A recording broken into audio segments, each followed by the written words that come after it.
Guys, nongeye kugoreza ikaze kuri The Truth Inside. Mwibutsa yuko ni wa musore wanyu ari we Bahati Chris nk'ibisanzwe. Stay tuned kuko nkuzaniye amakuru arimo gucicikana hirya no hino ku mbuga nkoranyambaga. Byifashe gute rero, bimeze gute? Mbanje kubisegura kuko twe tumaze iminsi cyane tutabagezaho zimwe mu nkuru zigenda zivugwa impande n'impande, ariko muri kano kanya tudatinze ndashaka kwita nkubwira bimwe birimo biravugwa cyane hagati ya kapo muzi cyangwa se y'umuryango cyangwa urugo muzi cyane byavuzweho cyane mu Rwanda ndetse no hanze y'u Rwanda. Na yindi rero ni inkuru iri hagati y'umugabo cyangwa se umusore mwamenye cyane mu tsinda rya Dream Boys ari we Platin aka Baba.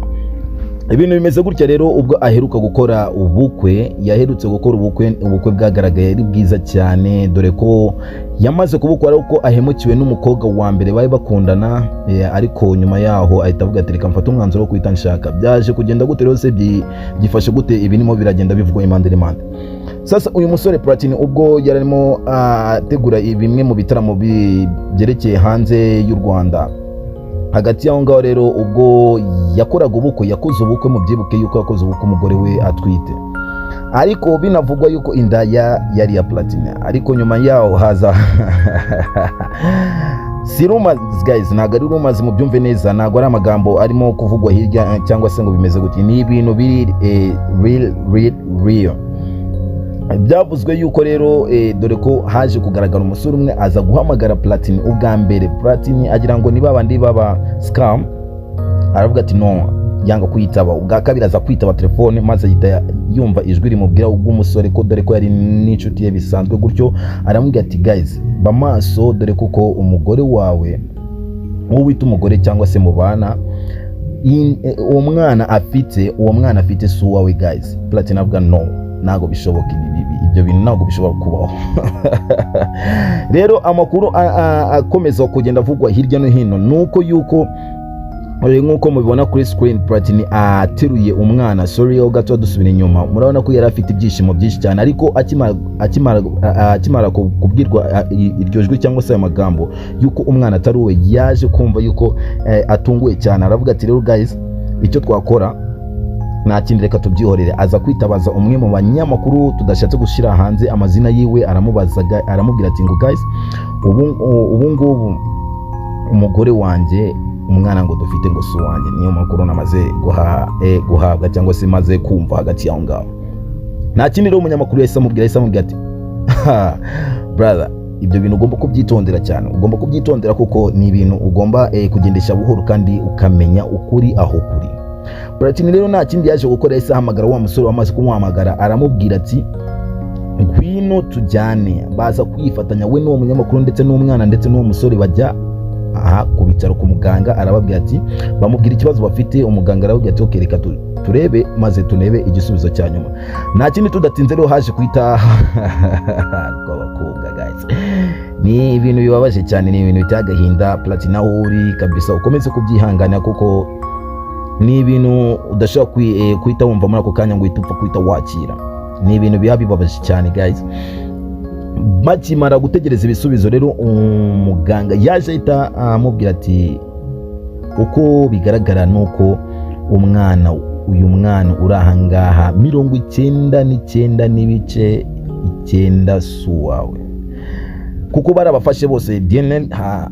Abo bagabo babiri Platin ndetse n'uwo mushuti wiwe babapima DNA, ndetse baza no kugira bafata amaraso ndetse n'umusatsi, dore ko ntago DNA sorry bapima ku maraso, bafatira ku musatsi.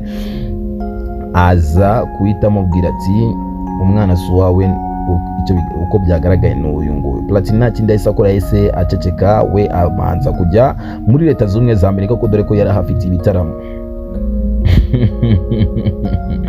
Akigera muri Amerika rero nta kundi byaje kugaragara. Nyuma yaho amakuru yaje kugaragara hanze nuko yuko uyu mugore we akimara kumva yuko Platin yamaze kubimenya. Yabimenye gute? Byifashe gute?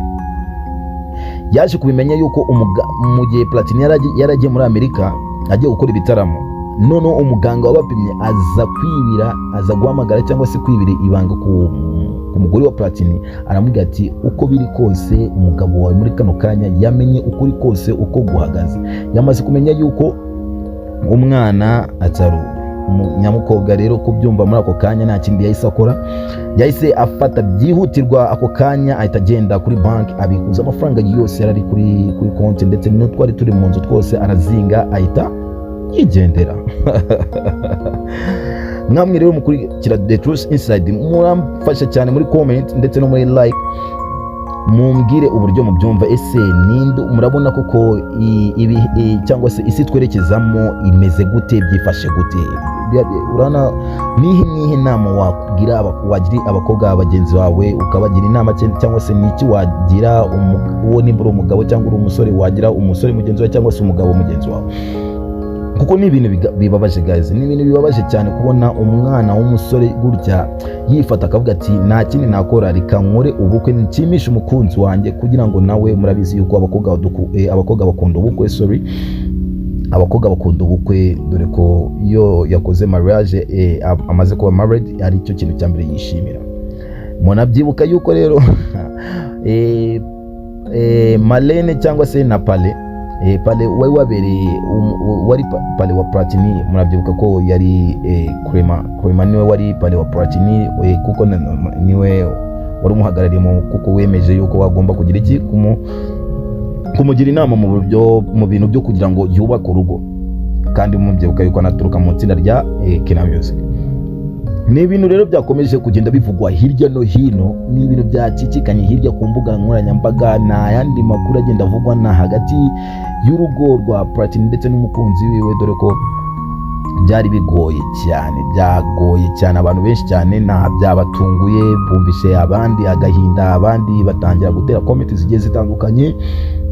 Nukuri guys, birababaje cyane kubona umukobwa nk'uyu nguyu nka Platin kugira ngo yihutire gukora ubukwe, nuko yarazi ko n'umukobwa yari atwite, kandi yarazi ko inda twite ari ya Platin. Nkuko mwabibonye muri video yagiye icaho, Platin ateruye umwana yari afite ibyishimo cyane, kuko urana nk'umuntu iyo yibarutse umwana hari ibyishimo aba afite hagati yaho ngaho. Rero dore ni ibyo ngibyo nashatse kugira ngo mumeze kubabwira, n'andi makuru ndagenda nyacukumbura hasi ngende nyabagezaho kuri The Truth Inside. Icyo nakubwira ngo stay tuned, kuko uri kumwe na musore wanyu ariwe Bahati Chris. Ibisanzwe nakomeje kubiseguraho kabisa, kuko twatinze, hari ibintu muri system byagiye bitugora cyane, muratubabarira cyane, kuko amakuru menshi cyane ntabwo twakomeje kuyabagezaho nkuko twagiye tubasezeranya, ariko now we coming back, kandi ubu noneho tugiye kubahereza amakuru meza cyane kandi asesuye, ari meza so hot. Rero komeza rero ukora subscribe ndetse na like, ndetse unasakaze inkuru hirya no hino ku nshuti zawe. Stay tuned kuri The Truth Inside. Ni bye bye, ciao now.